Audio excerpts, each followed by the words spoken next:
guys, happy Tuesday. It is time for another episode of Anything But Average, Achieving Success in Life.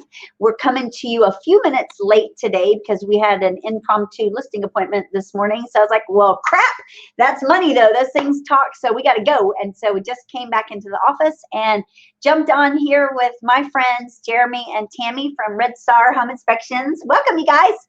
Thank you. Thanks for having us, Tricia. We're really excited to be here. Super glad that y'all are here. For anybody that doesn't know, here in our office, we do a lot of business. We've been in real estate for years, and so we have preferred partners that we work with, we refer business to because we know, like, and trust them. And so you real estate agents or homeowners, make sure that you get Jeremy and Tammy's info because they are going to tell you a little bit about something Jeremy's created regarding home inspections and how nobody else out there is doing it. So we'll get into that in a minute. But first of all, I want to congratulate you guys for having a successful business as husband and wife. Not many people can do it, and especially grow it, you know? So tell everybody, first off, again, the name of your company, how long you guys have been in business, where are y'all, and then how y'all met. You want to hear that? Okay. So, that's funny. Because it is a crazy story. But, well, I'm Jeremy Benefiel, of course, with the Redstar Home Inspection. This is my lovely wife, Tammy, and we've been in business for about 14 years. And originally, I was a fire captain with Houston, but I retired in February. So I timed it just perfect. You know, with the COVID, I just got out of there. So it was nice. But we do have a funny story, and I think I need to let Tammy lead into it because it's how we met. And so she was actually with the sheriff's department in Contra County, in California. Mm-hmm. You worked for the sheriff's department? Yes. I was a deputy. And really? Yeah. See, I didn't know that. Well-known fact. Not a whole lot of people know. That was my former life. That's why I always try to get her to handcuff me, but she doesn't do it. It's for another show. So how long have y'all been together? We have been together for 14 years. Wow. He started. So right when y'all started the company. Yeah, he actually had just started the company when he met me. And when I ended up, obviously, let me go back. So we met in bomb school, New Mexico, Spur, New Mexico. My department sent me, his department sent him, neither of us. And on both sides of that, how this is so much fate is, like, I didn't really care to go, and I didn't plan on going, but my guys did it, and the same for her. They pretty much did everything. We just had to get on the plane and go to this. But go ahead. So anyways, he was sitting in the front row on one side of the class. I was on the other side of the class, and I was staring out the window most of the day. And that's where the funny story comes in. Apparently, he and all of his friends thought that I was staring at him. So get this. It looks like she's looking right at me. So there's 62 people there, and there's only 2 women, and the rest are, firefighters or cops. So it looks like she's staring at me, but I was trying to act like, no, there's no way. She's not. I was blowing up. All my guys that I came with, like 10 of them, they're like, hey, she's staring at you. You got to do something. So I was under the clock. I had to do something. So she let me say that to people for years and years that she was looking at me, but then come to find out, she was staring out the window. So how'd you get her attention? Right. Well, yeah, that night we had a mandatory dinner, and it was a buffet, so he got in line after me and invited me out with him and all his fireman friends. And then, of course, we kept in touch when I came back to California. I thought I would never see him again. But fate would have it. We hit it off pretty well. And I moved here a year later. We got married. Wow. And then what really worked, though? I had we were going to blow up a car. So they're showing us how to blow things up, right? So I had to do some moves, I had to get a little sassy. Tricia. Some dance moves? Yeah. He put a bag of TNT on his shoulder and did lunges while staring all the way to the car. Yeah, of course. It worked. That was what it was. That was that move he made. That's crazy. I knew that he would keep me laughing, so that was definitely. And a couple of 14 years ago. Dumb and Dumb, Dumb and Dumber. Oh yeah. I had to do a couple of those moves in the bar later that night. Just throw an extra. And then, so did y'all do like the long distance dating thing for a year? We did. Yeah. It Wow. was awful. It's so I hard. bet. And so during that time, did you, Tammy, remain a deputy in California? I did until I moved here. And when I put in my, everybody tried to talk me out of it. I mean, my entire department was like, you're crazy, don't do it. It's the worst decision you'll ever make. You're here. And I did, but I also didn't want to miss out on this guy. So, so I mean, and so Jeremy, you were with the fire department then, so you were just fighting fires then, you weren't the captain naturally, right? Right. Okay. That was right. Actually, I got promoted pretty quick promoted after. right when we met. Yeah, right when we met. So how did Redstar, well, and then I'm going to ask you, how did the name Redstar come about? I'm thinking now it has something to do with fires, but then what made you open a home inspecting company? Well, firemen, we all need jobs because if we didn't, we'd live under a bridge. We all need jobs. So, but naturally, I think looking back when I was young, I always wanted to have my own business. And even, I don't know if you've heard of the co-op program, if they still have that. Oh, yeah. So to tell you where I come from is I naturally enjoyed doing that. And I actually had my own business, but we had to have a boss. So I had to make up a boss, and then they would call, the teacher would call, like, oh, how he's doing? He's like, oh yeah, Jared, oh yeah, he's doing wonderful. Great. That's an amazing employee. But from then. So what did you have? What business was it? It was a refinishing business. So I refinished back then they had a lot of those Harvest Cold refrigerators and yellow, all Oh my gosh, yes, they were gross. So I would take them in, sand them down, and refinish them and paint them and look like brand new. So they would have to buy new appliances. So then I did that for years, and then I got in the fire department, and then I had a carpet cleaning business for a long time, and then so it was always natural with that, and so I just really enjoy having a business. And then when it came to the Red Star, it had nothing to do with anything special with Red Star. It was more of marketing because I just saw a trend that everybody's exactly the same. The names are the same. And I just wanted something simple that people could understand and, pick out. Because we get a lot of calls where say, oh, I saw Red Star and all these long other names. They just, oh, that's cool. They would call us first. So there's a little marketing tricks with that. So you guys have been doing this for 14 years. And in the beginning, what were some of your challenges opening a brand new business? You guys being partners in this business, newly together as well. What were some of your challenges? I would say the first year was very difficult. And to be honest, home inspection industry is hard. If realtors don't know you, they're not going to use you. No, and no matter, you have to build a reputation. And to be honest, like a year into it, I almost quit. I almost said, man, I don't know if this is going to work because I'm getting one job a month, maybe if I'm lucky. Wow. So I was like looking into maybe getting into, some other things. And then out of nowhere, I started, right when I thought that, I got a call for doing an inspection. And then after that, another one, I was like, oh, maybe this is going to work out. And then another one, and slowly built into where we are now. But we weren't sure. And then she was working with me and we were like, well, maybe you need to get another job. And then she ended up going through a temp agency and getting a job with Chuck Norris. With Chuck Norris. Yeah. What did you do for Chuck Norris? Yeah. I actually worked for his nonprofit. I was one of the fundraisers. And so community development for Houston. It was really, but yeah, it was a lot of fun and met a lot of great people. The Norrises are great people. So I really, the one that did like Bowflex. Yeah, no, Yeah. Bowflex. It was the oh my gosh, it's the other one, that all-in-one inclusive machine. Yeah, Bowflex, I can see the commercial. I just can't remember. That's why when you said you didn't work for Chuck Norris, I was like, what the heck did you do? Did you do all those things? Yeah, no, that is crazy. Yeah, he's got a nonprofit here in Houston called Kickstart Kids.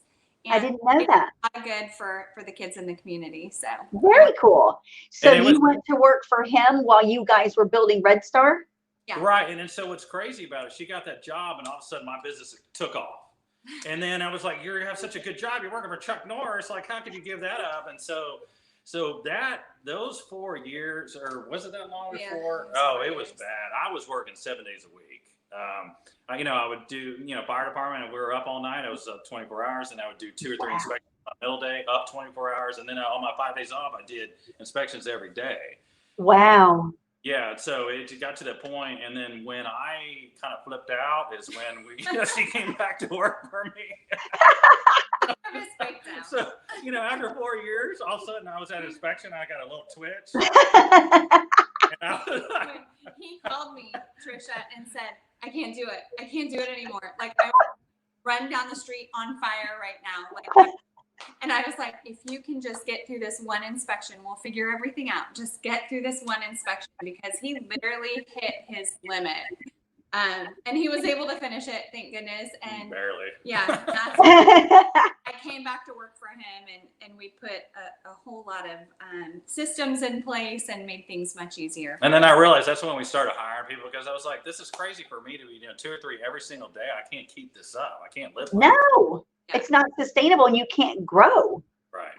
But you did it. Like, so many people look at success stories and they're like, they've got it made. Life is easy. It was handed to them. It's like, no, you worked your freaking butt off. Yep. You almost went crazy for it, You got a lot of the business stress is still on you. You can't go to vacation somewhere. Like when I was just fire department only, you can just go on vacation. They're like, oh, whatever, that's there. And when I get back to work, I worry about it. When you have a business like you, just like us, the same. It's always around you. The stress of it. There's always something going on with it. So when you guys were growing it, when you made the decision, hey, we're going to grow this company, I'm not going to be just a one-man operation, how hard was it to find good inspectors to work with, and kind of what systems did you put in place to make sure, because you're dealing with people's one of their biggest investments in their life? Right. Yeah, it was very difficult the first. I mean, we ended up finding somebody that was good right off the bat, but he still wasn't the greatest. And that I would think it was just a learning, on the job as far as with inspectors. And we've kind of come to a point where we can't even trust people that come in and say they've been working for 10 years of experience. We still have to put them through our process and show them how we do it, because another inspection company may be lax on something, and we really think that's important. So we still have to go through a training program. I think that's the biggest thing we learn. No matter if they have experience or don't, we still put them through a training program and go on from there. Mm-hmm. So to date, how many inspectors do you guys have working for you? 7. That's amazing. Oh my gosh. So I remember, was Nick one of your first ones? Yeah. He was, and I remember I would call and request Nick.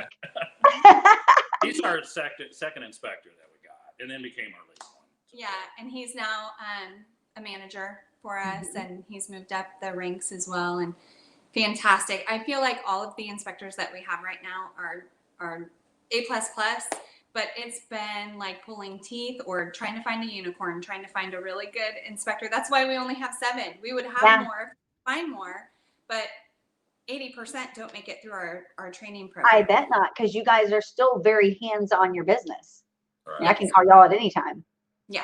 So then, because I got to tell everybody about this super cool thing that you have. Well, you have, like, every time that we talk, you have something new you're launching. So, but basically, your average home inspector goes through the same schooling, same certification, same protocol. They have the same kind of reports.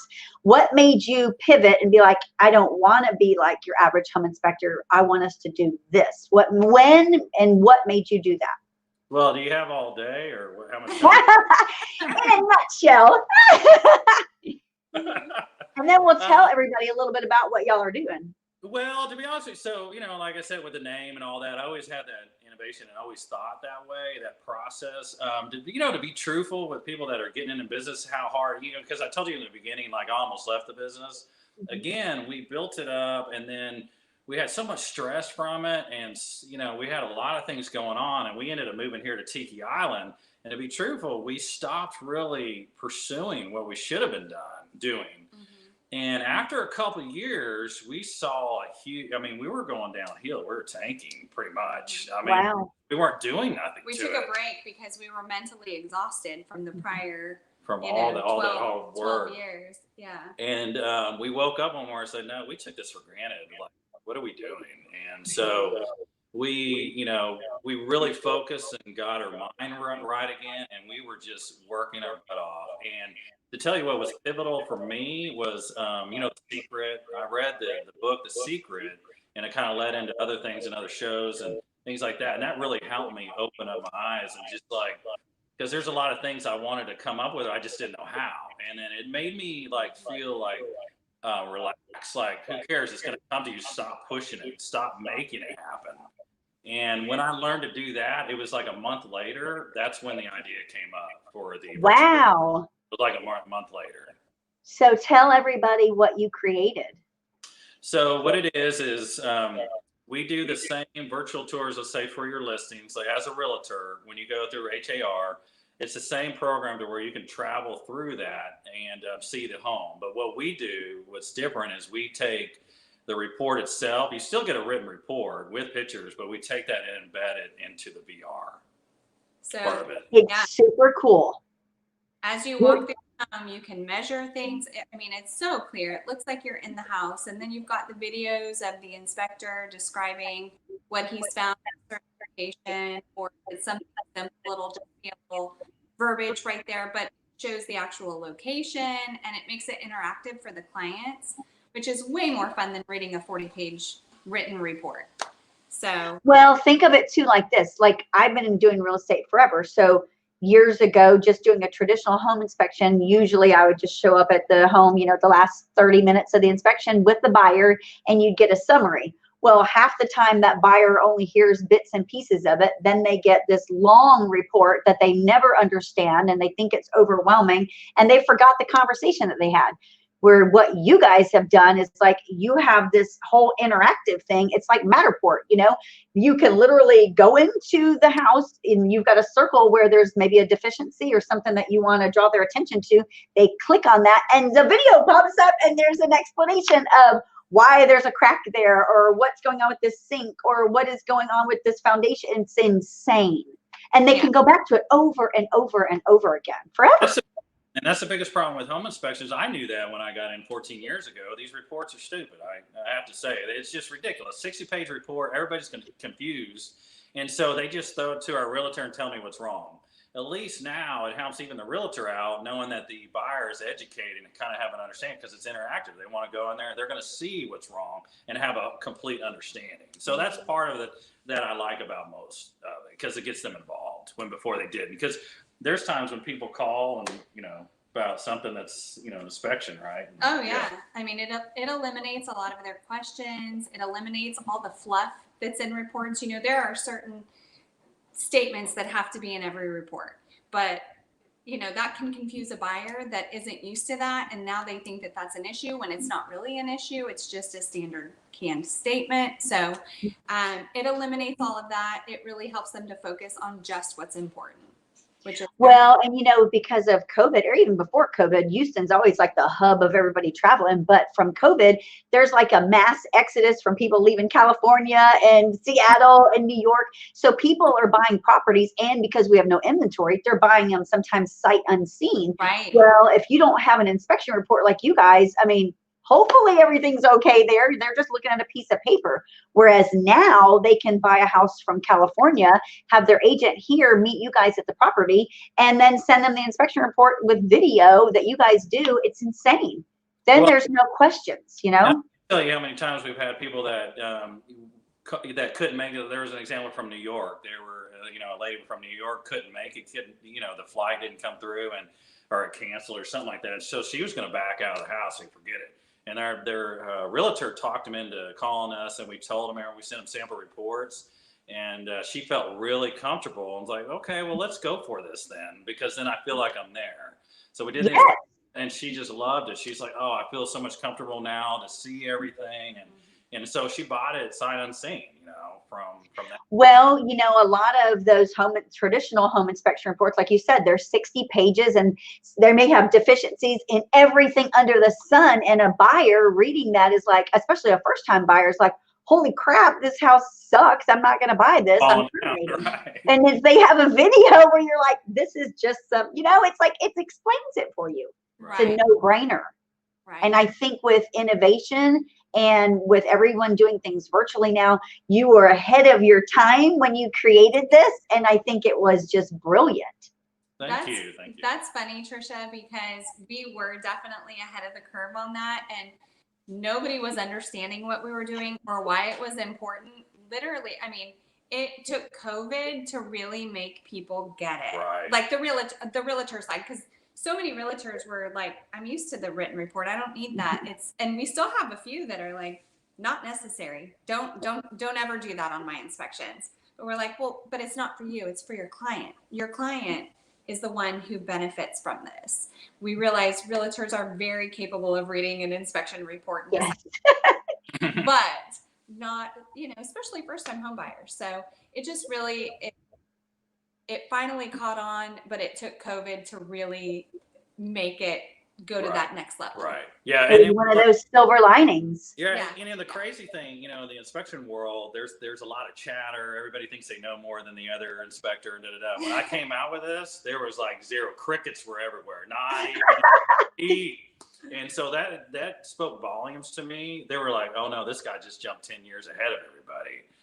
Game changer. I took it as a compliment, to be honest with you, them not saying anything. And now, with everybody, what she was saying, now everybody's getting it. Now it's really steamrolling, understanding what we're doing. And so from that, now you've even enhanced it even more. Tell everybody, if it's okay with you, kind of what you're doing with this warranty thing. Explain that a little bit. So we've just added warranties to all of our inspections. We have 2 packages. We have a basic home inspection package, and then we've got our Mega Star package. With either package, you get 4 warranties. You get a 90-day sewer guard, 90-day home inspection warranty, a 90-day mold safe, and then you get a 5-year roof warranty, which all of those warranties are for both us and for the buyer. So say we go out and we inspect a home and there's no signs of mold, but the home sits there for a month, maybe there's a storm, whatever. Now the clients move in and there's mold that wasn't there when we inspected. They're covered. They're covered, and we feel good about, okay, we're not letting them move into a home fully. Right. So what would happen in a situation like that? You guys would take care of that? Right. Yeah. So the warranty would cover the mold to be remediated. So every time we do an inspection, the inspection report is automatically sent to the warranty company, and they're already in the system. So okay. Simple as them making a phone call or emailing them to start the process. That's all it is. Simple as that. And then you guys so it's like, I think of y'all like the Amazon of home inspecting. It's like, okay, you've got now you do basically a virtual tour, and because that's what you're doing with your inspection. Then you added warranties, which in a sense is a little bit almost like a home warranty in some aspects. And then you've also branched out because now you'll even do Matterport, just straight up Matterport, that's not even a home inspection. Like real estate agents can call you and book a Matterport, correct? It's cool because that's opened up a whole nother business, because we have a team of cameras now. Like, it's no big deal. So it's kind of cool how that morphed into a whole nother business. So and we do it super, super cheap because we, the realtors, we really want to take care of you guys because you take care of us so much. And that's the whole purpose. I'm not here to get wealthy on that side of it. It's more of like, here, I'm going to take care of you guys. Make sure you do your Matterport for your listing, for a good price. So it's $100 for anything under 4,000 square feet. Can't find that. Y'all hear that? You cannot beat that anywhere. Right. And it's like amazing. There's nothing cheap about it. It's the same that you guys are paying $300 and $400 for. It's amazing. Right. Yeah. Love it. Okay. So now growth wise, because you've got now these products that nobody else has, what are you looking to do with your business? Are you looking to take it to the next level? How can people help you? My whole goal is to be the largest in Houston. So I was hoping by the end of this year to have 10 inspectors. We're probably going to be a little short of that, but I really feel by the end of next year, December, hopefully we should be at 18 to 20. Oh. Okay. Find them. We can find them. That's the key. We've got to find good inspectors. So inspectors that are watching and listening to this, they definitely need to reach out to y'all. Now, scaling, have you thought about going outside of, say, Houston or Texas or anything like that?